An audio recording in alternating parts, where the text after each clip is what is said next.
Hi, everybody. Sorry I'm late. New Airbnb, new internet issues. Welcome to the last day of my financial freedom series. I'm so happy you're here with me on a Friday evening. For most of y'all, it's morning for me, but I didn't want to start the series on a Monday. So if you are watching on the replay, welcome. If you are watching live, say hello to me so I can know that you're here. And if you're watching on the replay, I just froze. This is gonna get on my nerve. I may have to go live regular without showing slides. We'll see if I keep pausing. But this is all about getting to the money, increasing your income to balance out what we've been talking about all week, to balance that budget, to increase the savings, all of that, paying off debt, where this is what today is all about, how to get to more money. So I'll be sharing my story on how I did it, brainstorming with you live on how you can do it, and then getting to the weekend. It's already Saturday morning for me, so I'm already in the weekend, but I'm just here with y'all. So without further ado, I'm going to get to the slides. And okay, it's loading. I keep seeing like this weak internet. So, side note, I'm in my third Airbnb in Thailand. And this one I will be in finally for a month. It's peak season here, so it's been a lot trying to find somewhere steady. So my original plan was to come here, hit the ground running after staying in the Airbnb for a couple of days and find a low cost apartment, but everything was booked. So I finally got my place now. So, whoo, I can't wait. This was like the wrong week to go live, but I made it happen because I've been on every day with y'all. So, disclaimer again, I am a licensed CPA in the state of Michigan, but I'm not your CPA. So, any information in this live is all educational. It should not be taken for your own personal accounting, financial, or tax advice. You need to consult your own CPA for that. So, agenda, I kind of went through this already, so you guys can see it on the screen. How my money story increased the income, yours, and then I'll also talk about real estate towards the end. So first things first is increasing salary. So yesterday I talked about how I paid off my debt using the debt snowball. And the day before that, I talked about budgeting and how I made my budget balance was increasing my income. Not make my budget, yeah, not making my budget balance. I mean, but being able to tackle my debt using the debt money snowball was increasing my income. There's so many ways to increase your income. It doesn't have to be starting a business. I'll talk about that today. It can be a lot of other ways. The first thing I did was increase my salary. So I don't think that's talked about enough.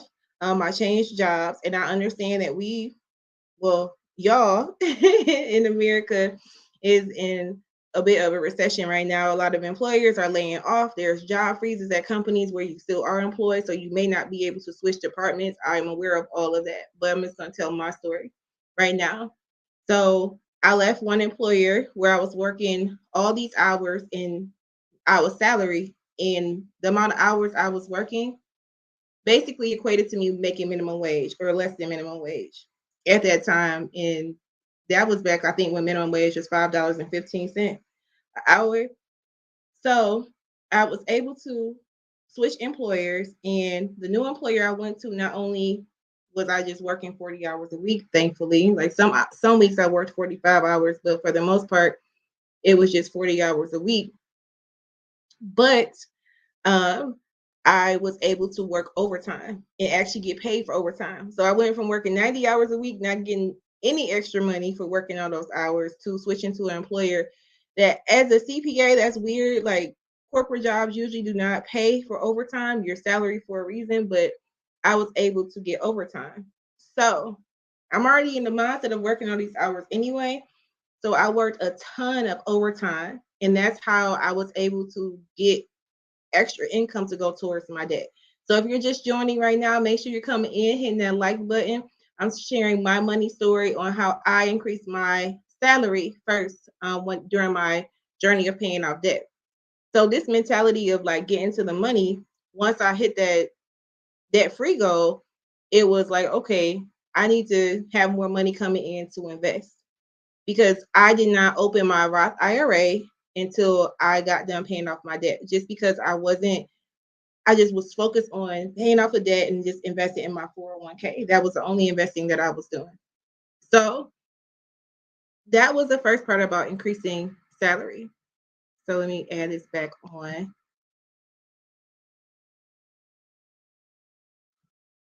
Now I want to talk about my first side hustle, but before I do that, I want to talk about increasing your salary at your current employer. Like I know raises probably are not a thing, even though the cost of eggs is through the roof and all this inflation going on.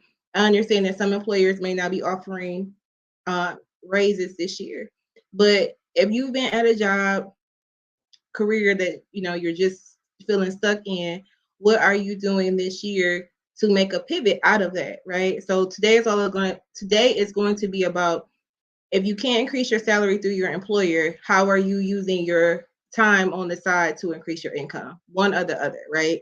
So if it's in your career field, how are you going to gain new skills to pivot to get a promotion? And I'm not saying going back to school to get a degree and take on more debt. If you going back to school means taking on more debt, I'm talking about getting money within the next year, not waiting a few years down the line.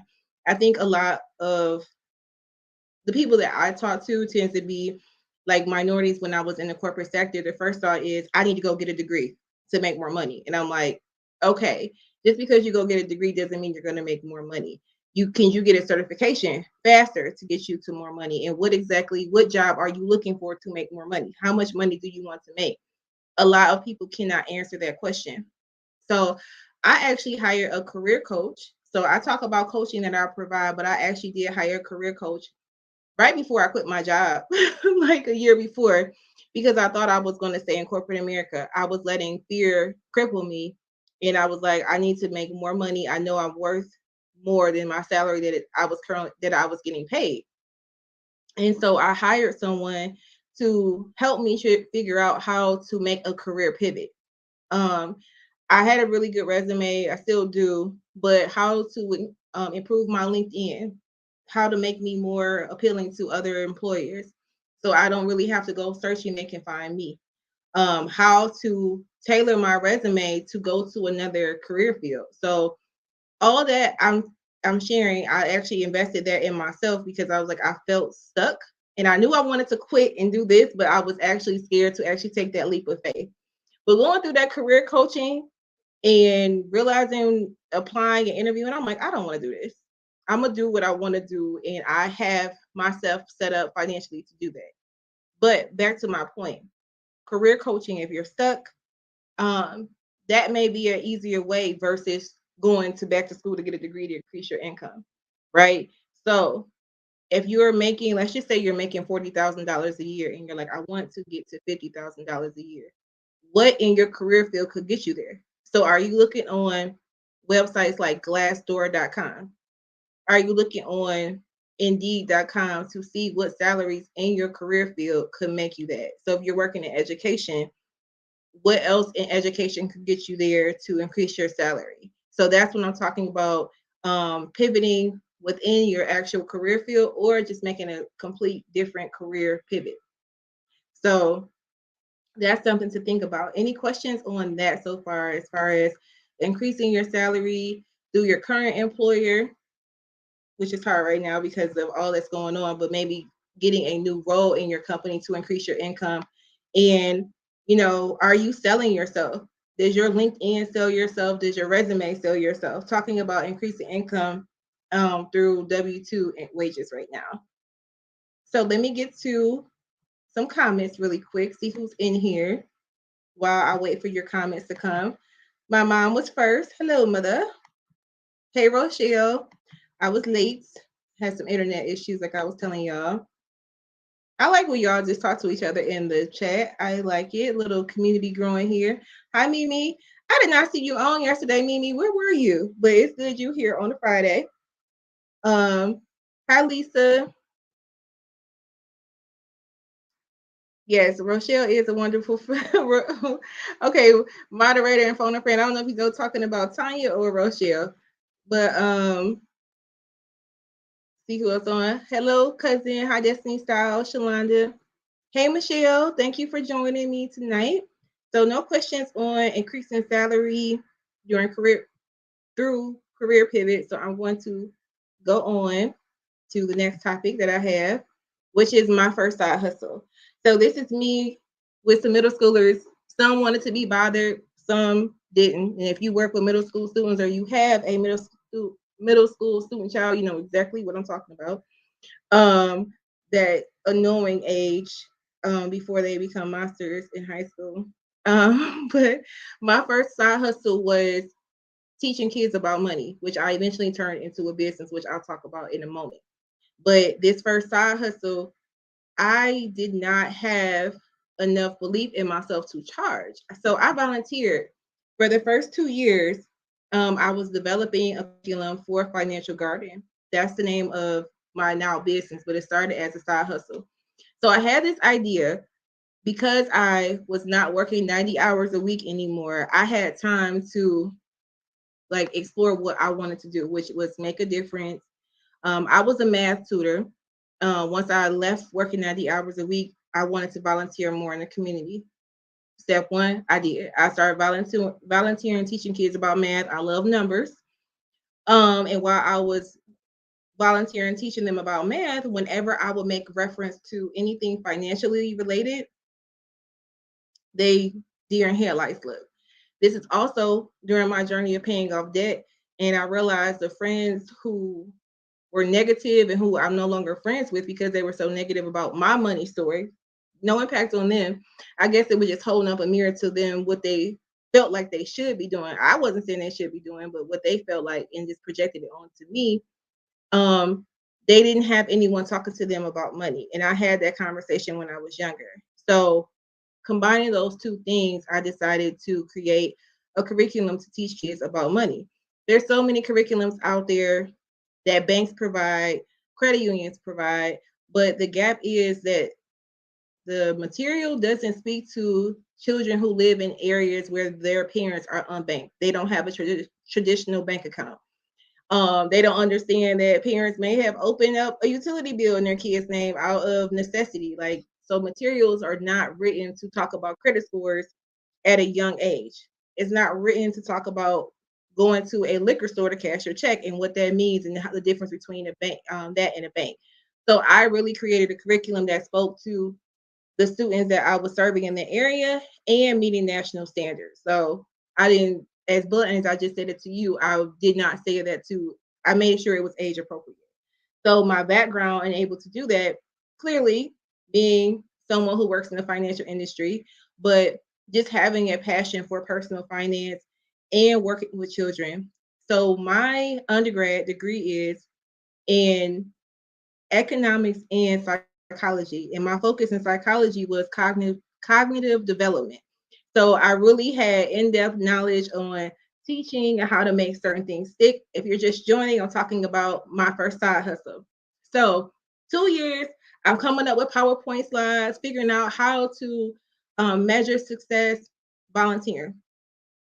I could have been charging doing that off rip, but what I did was I was like, okay, let me just see it. I'm gonna charge $100 an hour to teach kids. I thought like I was like some secret that I'm like, I'm gonna get paid for doing something that I like to do. So the first school that I did this with, they agreed. I'm like, oh my God, they're gonna pay me $100 an hour. I was so excited. This is also during my debt journey. So at that time, I didn't have any overhead. It was just me and my PowerPoint slides on what I wanted to do to teach kids about money. So that story is to tell you how I turned passion into making profit. Because at that time, I didn't have any costs. So that was my first side hustle. Was teaching kids about money. I didn't even have a company name at that point. I didn't have no business cards. I didn't have anything. It was just me presenting myself and pitching to schools. And I always tell people like when they think about doing a side hustle, they feel like they have to have this immaculate website. They have to have business cards. They got to have the LLC. They got to have all these million things in place. And I'm like, you can just work on getting your very first client and see if you even like doing it first. So this is the steps that I took with my first side hustle. So if any questions on side hustles, drop them in the chat. And then I'm going to move on to today's sponsor, booktasha.com. So like I've been saying all week, I'm preparing myself to get the big dollars from corporate America. I don't want to work for them, but I want their money to sponsor my YouTube channel.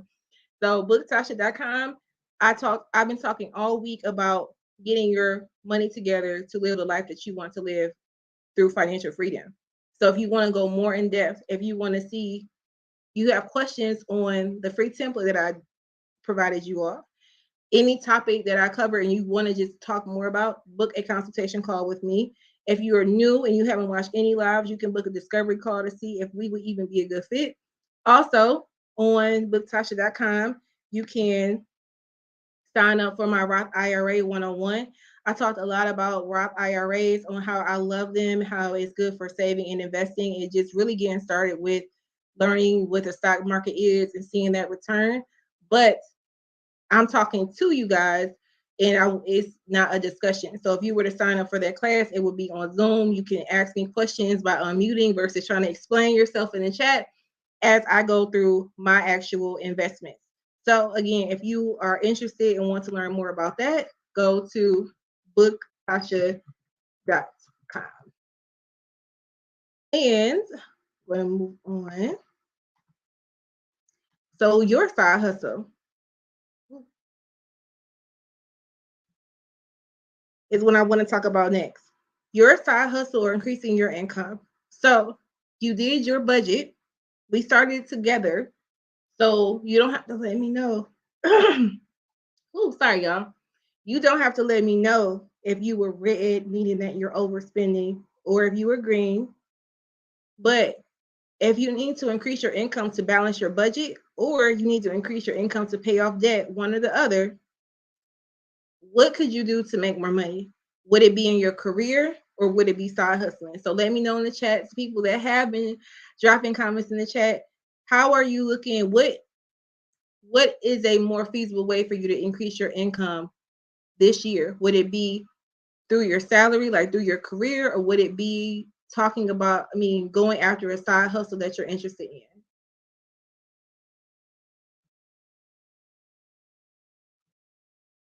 Yeah, I'm trying to show stuff. I think it may be a lag with me. So I'm gonna wait.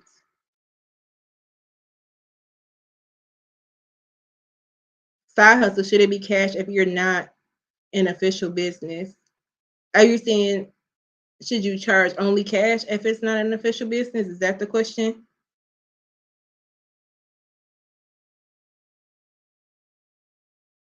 That's what I'm trying to see. So I'm assuming you're talking about, should you charge cash only if it's official business? So I'm gonna go with that because I haven't seen your response come through yet. So yeah, you can take cash. You can take cash. You don't have to take cash only. So a new tax bill was passed anyway that if you receive $600 or more for personal reasons, that you are probably going to get a 1099. So that was something that changed. That went into effect for 2022 tax year. So you can receive stuff electronically through Zelle, through PayPal, and just link your personal checking account to it while you're side hustling if you are not sure what you want to do. Because if you're not sure if this is going to stick, then you wouldn't have a business checking account yet, right? So you can take electronic payments through Zelle, or you can have PayPal set up where you can just have someone PayPal you that way, where it's not official business or anything like that yet. So hopefully that made sense, and I'm speaking from experience on that. Now, if you have a ton of people that are paying you through this side hustle, I'm talking, my experience was one or two clients, right? It wasn't a windfall of money coming in at first. So if that's going to be different from you, where you're like, no, I'm already side hustling and all that, I'm going to get to how difference between side hustling and then the business, starting a business. So Michelle, you're saying side hustle. Sandra, side hustle doing crafts. So my question for people who are saying side hustle, have you gotten your first paid client yet? Are you scared like me? I was volunteering first because I'm like, I don't know if people are going to pay me. Are you confident in charging and staying firm in your prices? That's another thing, is staying firm, because people will try you. Oh, I need a discount. Not only do people have a sob story, organizations have a sob story about their budget. I'm like, okay. They don't got nothing to do with me and what I'm charging, right? So my whole thing is, if you have a side hustle, have you gotten your first client? And I can talk more about that if you want to. If not, woo, congratulations, Michelle, starting your 2023 budget on your new pay increase. Congratulations. I love it. I love it. So we already doing Q&A right now. So make sure you hit that like button if you haven't. And if you're watching, if you're lurking and you haven't made a comment yet, that's fine. But make sure you subscribe to my channel. And if you are getting information from this chat, share the link to this live. Like, just share it to people in your phone, and tell them to watch it. If they are talking about money, don't spam people. I'm always like, don't spam people, because I want subscribers that are going to watch my stuff and be engaged. So side hustle to business. So how to turn that side hustle into actual business, and what the difference means. So I'm not gonna talk about too much legal stuff behind it, because I'm not an attorney at all. Well, I'm just gonna share my experience from turning side hustle to business. So side hustle to business, to me, means when you start getting extra costs to promote, right? So then you open up that business checking account, right? So first step for me, I was like, okay, I want a website. The domain for financialgarden.com at the time was $1,200, because it's a really good name for a business. And I was like, I'm paying off debt. I do not have the money to invest $1,200 in my business. And the money that's coming in from my side hustle is going to my debt. So I did a GoFundMe to get to that money. I also wanted to trademark Financial Garden, which I did. So I think my GoFundMe was set up for $2,000 was the goal. I think I reached $200. So thank you for the people. My mom, I think, was the first person to give to my GoFundMe. My friends Natalie and her sisters gave to my GoFundMe. My friend Jamila gave to my GoFundMe.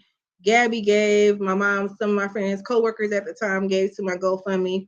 But that's where I was at a few years ago, where I'm like, okay, I don't want to deter my debt plan with this turning side hustle to business. So I figured out a creative way. So when I didn't get the money, I didn't buy the domain.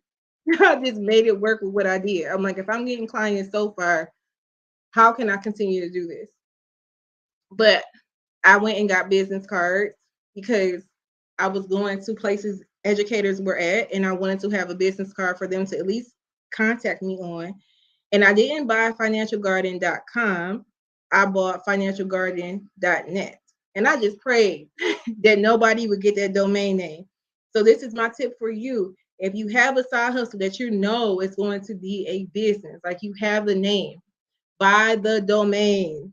Like, if you can, if it's cheap. Because for me, I didn't have the money to do it at the time.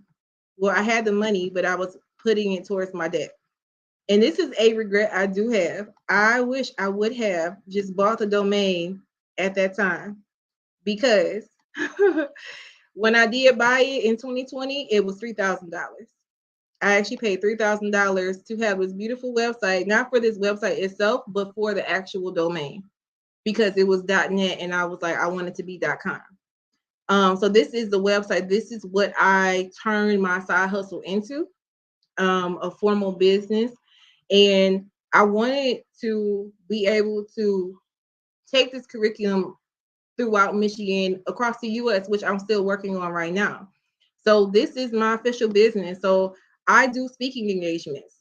So I'm going to talk about like getting my first speaking engagement money, and like how I was like, oh my God, I'm actually getting paid how much to speak for an hour?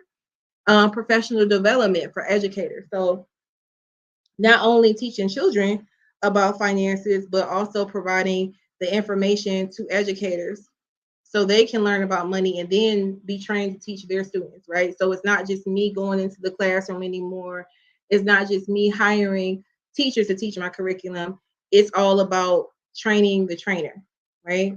So I just want to show you my website that my one regret was that I didn't buy it when it was $1,500. I mean, 1,200. I bought it double. So the importance of buying a domain if you have a name. So, Michelle, you have paying clients. Do you need a website to get more clients? Do you have a name for your business? If you do you have a domain? Sandra, you're talking about crafts. If you wanted to people to go and find out how much it costs to pay for stuff, you can have them email you. You can have just a printout you email if you want to do it that way. If like I just want a side hustle, but if you want to turn it into a business, do you have a business name? If so, how much is that domain? You can literally just Google the domain name you want.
Okay, I'm back. I think I'm back. I see myself in the stream now.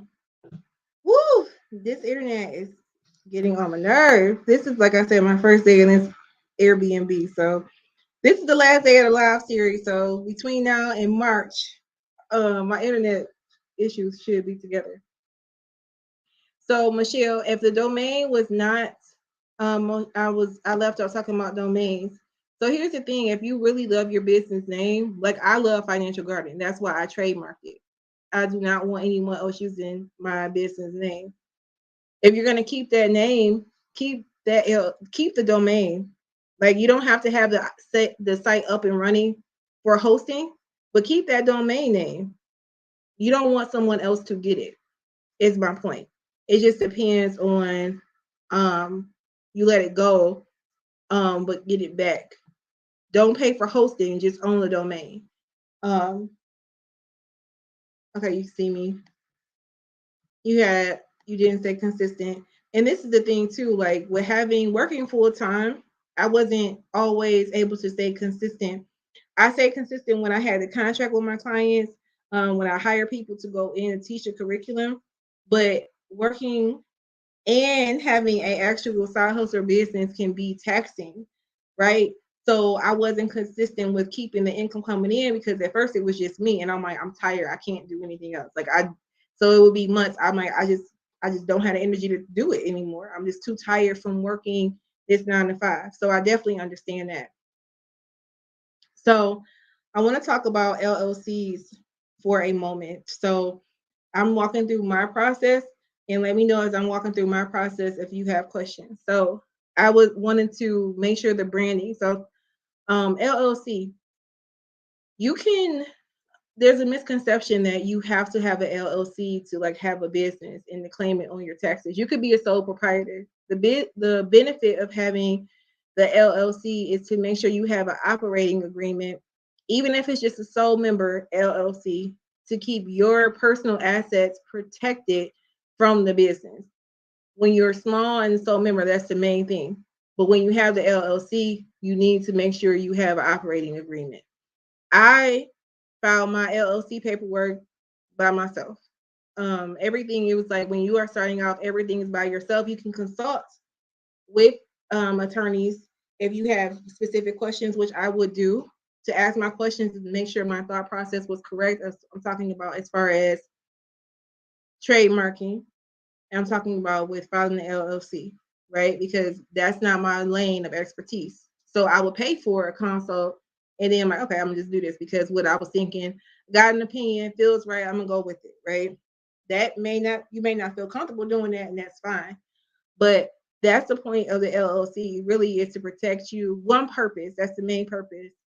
When you're just starting out, because you can still keep all your receipts for your business and still claim any you want on your actual taxes.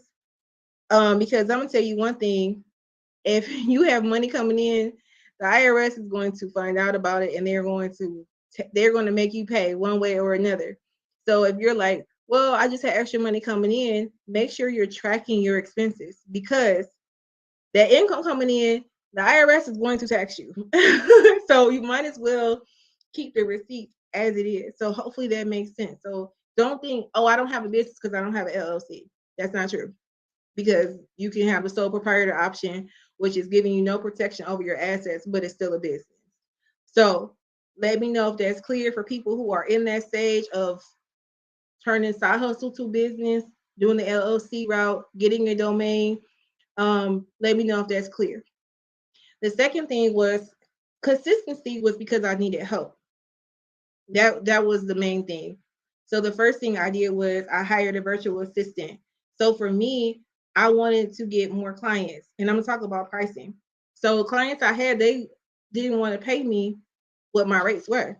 They felt that they should get all these discounts, and I'm not doing that. I'm gonna go find people, organizations that are going to pay me my worth. And so I left. I didn't renew with them. And it really irritated me because I'm providing this great service, getting great feedback, but you don't have the budget, right? That's a side eye. um, Whatever. I moved on and found clients that were willing to pay my rate. So with the new rate, I was able to hire help because I needed it. I got to the point where I couldn't grow anymore doing what I was doing. I can only be at one place at once. So how can I get money online? So side hustle idea, if you're like, I'm not going to increase my income through my employer, I have this idea. How can you make money from this idea or your skill set? Right? My only skill was being good at money, and I didn't want to go the traditional route of using my CPA license to help small businesses. I just didn't want to do that. I want to use my expertise in another way. So staying consistent is some of the comments that I'm seeing, as far as like that's their issue with staying consistent. My thing that I found was I just needed help in my business to do certain things to be able to be more consistent. So that was step 3. And the actual business. So at this point, my price is going to go up because now I have overhead. I have domain hosting that I'm doing. I have someone I'm paying to help me do marketing, doing social media. And it ain't paid off because I got in a national contest for my business with SM's Magazine and Pine Saw. So all this stuff that I invested in my business, it did pay off. And then speaking engagement. When you have a business, you have to think about other ways you can create streams in your business. Once you take that side hustle to business and you have overhead costs coming in, I mentioned before on my live this week that me being in the classroom teaching kids about money, adults were taking notes in my class. The administrators were taking notes. Parents were asking for coaching. So I started doing that. And then I actually hired a business coach. So this is me telling you how I invest in myself in my business. I think I paid for a business coach after I paid off my dad. That's when I bought the domain name and all of this stuff because I literally was using that side hustle money to pay off my debt. So I needed to know how to hire a virtual assistant. I needed help knowing where to go next in my business. I had a track record of having paying clients, having a method, but I'm like, I was at a stop point for growth. So when I hired this business coach, we got some systems in place for me to be able to talk to my past clients. And then she's like, you need to start doing speaking engagements. Like, why are you not doing that? So my first speaking engagement, I think I got $500 for speaking for an hour, doing something similar to this. Now, I will say, when I do speaking engagements, I definitely talk slower. I have more words on my slides. It's a whole different experience than hopping on and going live, right? So she coached me until I get in my first speaking engagement. Then I end up increasing that to $1,000 for speaking. And I'm like, oh my God, I'm getting paid $1,000 to speak for an hour. Like, I felt like I was like doing something. I'm like, is this right? Oh my gosh. But it's like, yes, this is my expertise. Like, I'm coaching people, and that's the low end now. So there's like past clients that they have a low budget, and I'm like, okay, I will do stuff on honorarium, but that is only for certain people, right? But I'm like, oh my God, I went from $100 an hour to teaching all these kids at once and thinking that, oh my God, like I was getting away with something with charging that, increasing it little by little for those sessions to do in speaking engagements with organizations that wanted me to come in and talk. I'm like, oh my goodness. So that's how I started getting more income coming in to my business, right? So I didn't have the courage to do this myself. It was something in my head, but hiring a business coach to take the extra step to start doing speaking engagements was very helpful to me. Yes, my mother was there helping. Yes, shout outs to you for selling my books. So that's another good point with thinking about a stream of income. I wrote a children's book. And I actually lost money on this book for years. I thought of a way to create more income in this financial education business, writing and selling a book, right? And I would sell these at speaking engagements. So having additional streams in your income, additional streams in your business once you turn it from a side hustle is key, right? So I'm not seeing any questions on this stuff in the chat. So I'm going to keep going. I have to start all the way over from the beginning because I got knocked off. Now it's like pausing. So talked about your side hustle. So as far as people who said consistency was an issue. Let's see. Sorry guys, my slides are just jumping because I came in and out.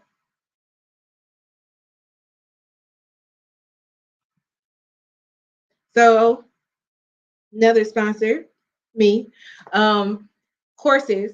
So on all this stuff, if you like, I like the way you're teaching video. My courses are video that walks through business, 10 things you should know when starting a business, as well as the annual budget plan. So if you go to this domain, You can see if these courses will look right, if it would be a good fit for you.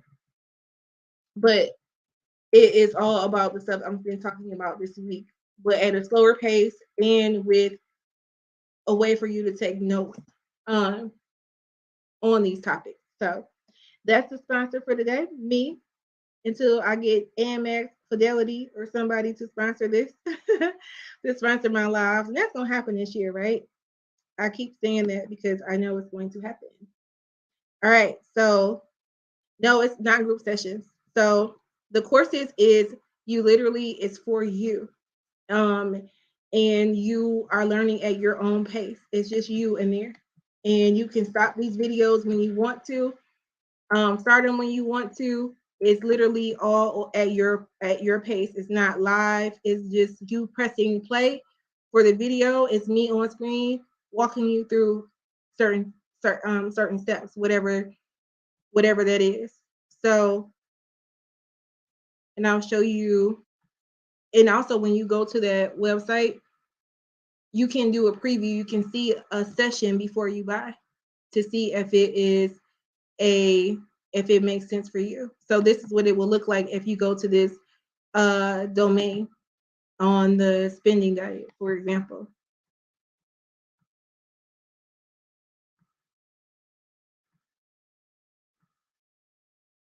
So this is saying the outline, and then you can do a preview and see the course intro to see what this looks like. So it's broken up. You have your Excel workbook, you have this, and you can see how long each section is going to be for whatever you're doing. And this is the price of it. So then the other one to start your business here is the same thing. It's me on screen. This stuff is you can, as long as teachable.com is in existence, you will have access to that course, right? So the courses is not just coming in once a week. You have this information for as long as that website is up, right? For years. I don't want to say for lifetime because I don't know how, how long that company will be in existence. So for legal purposes, not coming after me from years later paying that amount, but we can just say for a very long time you will have access to the course. I'm never going to take that course down if you pay for it. It would have to be that business going out of business and me trying to figure out where to post that course at, right? So it's not live courses. It's for you to go through at your own pace. So I want to talk about real estate. If there's no questions on any of the information I talked about as far as side hustles and turning it into an actual business. So real estate. Now I've been hinting at this all week because Rochelle is in the chat and she's the friend that pushed me to get involved with real estate. So again, after I paid off my debt, a lot more options were available to me. I had free time to think and play around with stuff. 2016 actually is when I had the biggest financial year for Financial Garden. I went hard with getting more clients. No, I had another big year after that where I increased my rate significantly and I found clients that paid me what I was charging, paid me and my staff for the like in mind frame for all the knowledge that I was bringing. But I was so focused on paying off that debt. And then when I owned my paycheck, I had a lot more money to invest into Financial Garden and to Jeff. Now, I bought a multi-family home and I bought my home in Michigan. And so with Rochelle's help, she's in the accounting field as well. And she's also a real estate. I keep seeing myself freeze, so I'm going to pause for a moment. But Rochelle's a real estate broker, and she called me, and she's like, "Oh my God, girl, you gotta get into real estate." Like her and her husband, they bought their multifamily, and she was running through the numbers on how they were living in the house for free. And I'm like, "That's cute for you, but I'm single. I'm not about to try to do buying with a house. I've never lived in a house before. I don't know about cleaning gutters. I don't know. I had all these reasons why I wasn't going to do it. But she was like, Okay, that's stupid. She had an answer for everything that I said why I couldn't buy a house or even start the process. So what I tell you, start changing your mindset, listening, getting more comfortable with getting help for things or pivoting into new areas. She gave me this podcast to listen to. That podcast set me on fire. So I went to listen. This is all in. This is the following year after I paid off my debt. So I went from listening to debt-free podcasts and budgeting podcasts just to stay motivated to now consume with real estate. And after a month of, nonstop listening to this podcast, I'm like, you're right. I'm gonna do it. So she set me up with an agent in Michigan, and I bought my multifamily, that's what this picture is of right outside. I was pulling up the for rent sign because I was so happy that I rented out my upstairs because that's where I live, and I was moving to travel the world. So this is right before the end. I look tired because I was tired on that picture. But I bought this multifamily. Now, I bought the house running numbers based off of, is it going to be profitable? Right. So real estate is tricky because everyone screams passive income, passive income. Anything that's passive, that first 6 months to a year is very active, meaning you put in blood, sweat, and tears. I don't care what it is. People who I talk to who have, if they got on Turo and it's real estate and passive, and they hired a firm to run Turo, which is renting cars. If they do Airbnb and they hired a company to handle, it's still in the beginning. It's work for you to find the right staff to make it passive, right? You're going to put some energy into it. And that's my frustration when talking about passive income and people want to use buzzwords. It's Black History Month, black wealth, black wealth, black wealth, and passive income, but it's like it doesn't happen overnight, right? You have to slow and steady wins the race, right? So that's my thing. It was a lot of work, and I lost a lot of money. I wasn't consistent with positive cash flows. Now I am, but it was that putting that work in. My W-2 job helped me in the years that I was investing in Financial Garden and in my real estate. So I bought another single family house in the same area, running the numbers to make it work. So what do I mean by numbers? So the multifamily house I bought for $110,000. Woo! The cheap cost of real estate in Michigan. So if you're watching from outside of Michigan, you may be like, "What? It was that cheap?" Yes, it was. Um, and I ran the numbers on, will I make 1% income in rent based off that purchase price and the get ready price. So let's just say I put $10,000 into the home. So $120,000 for it to be successful. This is just a quick and dirty way of seeing if I can make money off a property. Can I charge $1,200 in rent for that property? Absolutely, because I had two properties that were not two properties. It was set for 3 units in there. All I had to do was put egress windows in the basement, and that third unit would have been a full unit. So 3 units, heck yeah, I can make $1,200 a month. So it was a cash win for me, right? So I bought my first house. Now, my salary at this point, I don't have any debt, paid off my debt. For people who live in Michigan, my salary, I was making six figures at this point. I have been making it for a couple years. I definitely could have went and bought a house in Berkeley, in Birmingham, in Northville. Like I definitely could have done that. And where a lot of like my colleagues and coworkers and all that, where they live in Ferndale or something. And I'm like, I'm going to stay in the area where the price point is going to keep me when I buy this house, I can rent it out. So I wouldn't be stuck in a house because I have to sell it to move. Or if I rent it, I want to be losing money. So this is going back to all the points that I made this week. Budgeting, I've always lived below my means. So any questions, let me know. I'm talking. Let me know if this is making sense. But I'm not seeing no comments. So I don't know if I'm frozen while I'm just talking because y'all know I got internet issues. But my point is that I live below my means. So as you're increasing your salary, right? If you do it your W-2 income way, or if you're side hustling and you may be like, well, I paid off all my debt. That doesn't mean you go get lifestyle creep and go buy all these unnecessary things and then eat up the income that you're making. Stay humble and stay at your price point. And I know with inflation right now, inflation can eat up any increase you have. I'm well aware of that. I'm just saying in general, once we get past this crazy inflation period, that's the mindset to keep. Don't let lifestyle creep. If you have bonuses coming in, don't let that go towards something that's not towards you paying off your debt or whatever financial goal that you set for yourself. So that's the thing about real estate. So I bought it cash cow for me at first. Then when I was going to put the egress windows in, disaster struck. And this is where I lost money for a minute.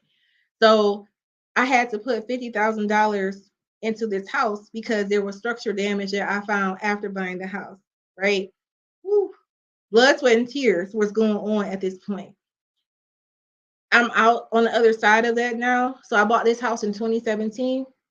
So 5 years ago now, because I bought it at the end of 2017. So 5 years ago, I bought this house. So the first 2 years, it was great money coming in, and then I had 2 years of money pit.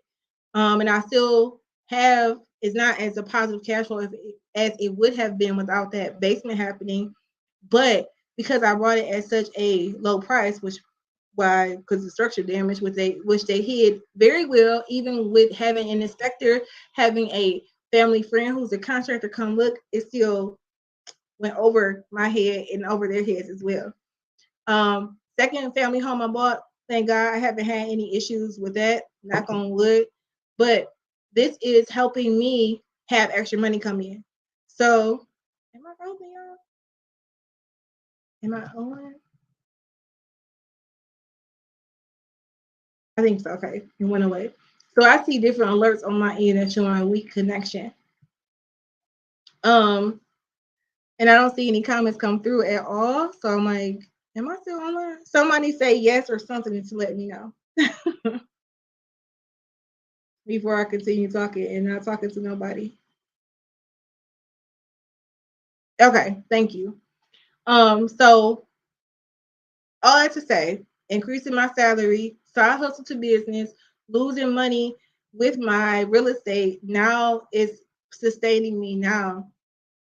These things help me now with traveling, right? So all this work I put in with side hustling while I had my W-2 income let me know what I need to do to have a business. So right now when I say I'm over budget and I'm like I would have to, my option is if I just had to, I would have to just get a job online, working remote, using my license, which is something I don't want to do, but I can do it.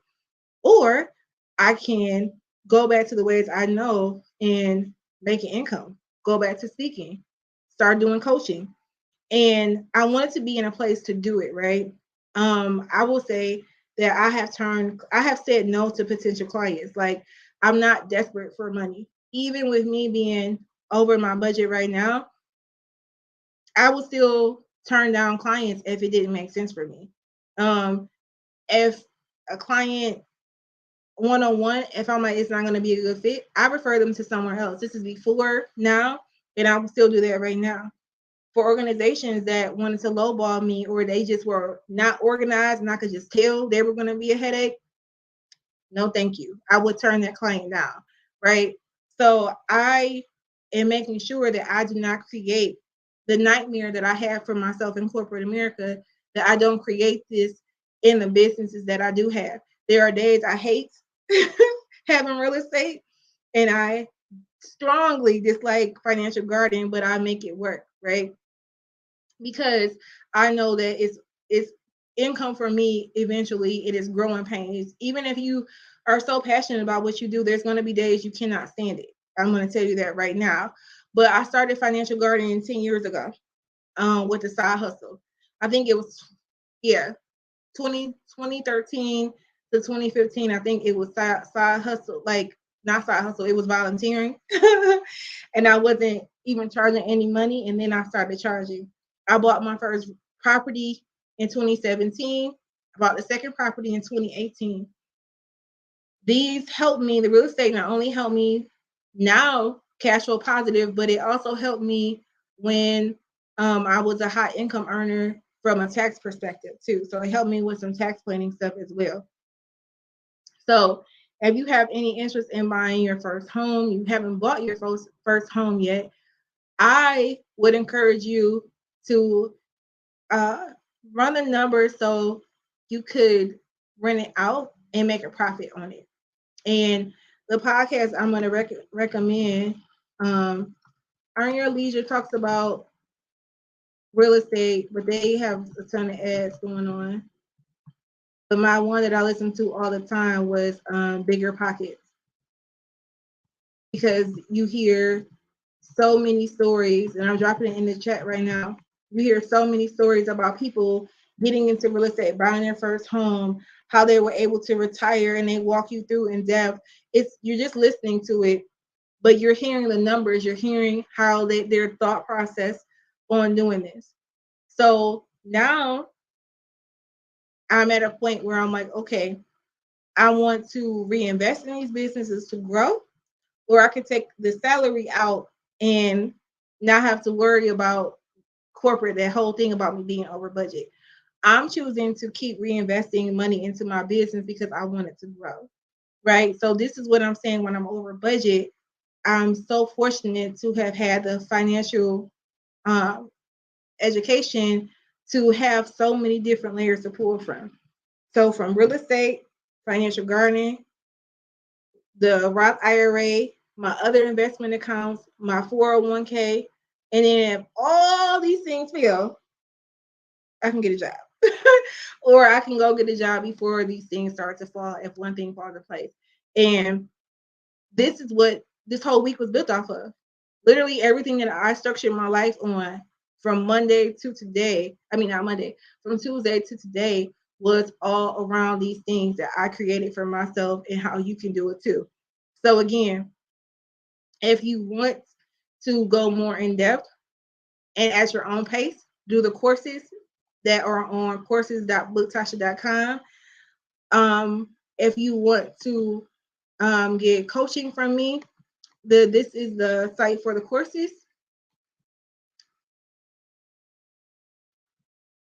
No, that's not the site for the courses. There it is. Oh my goodness. That's the site for the courses. If you want to see if you feel like that would be beneficial to you, or if you like, I want to just do the Roth IRA and talk to you, I'm gonna pull this off because I don't know why this keeps jumping. It's like driving me crazy. Then you can go here and it will pull up how to schedule a call with me.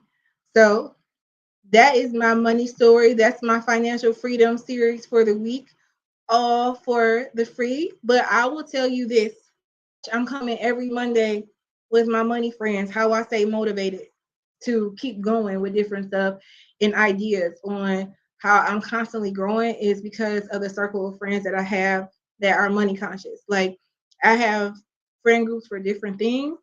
Not everybody wants to talk about money. Not everyone that I know is interested in this, and that's fine.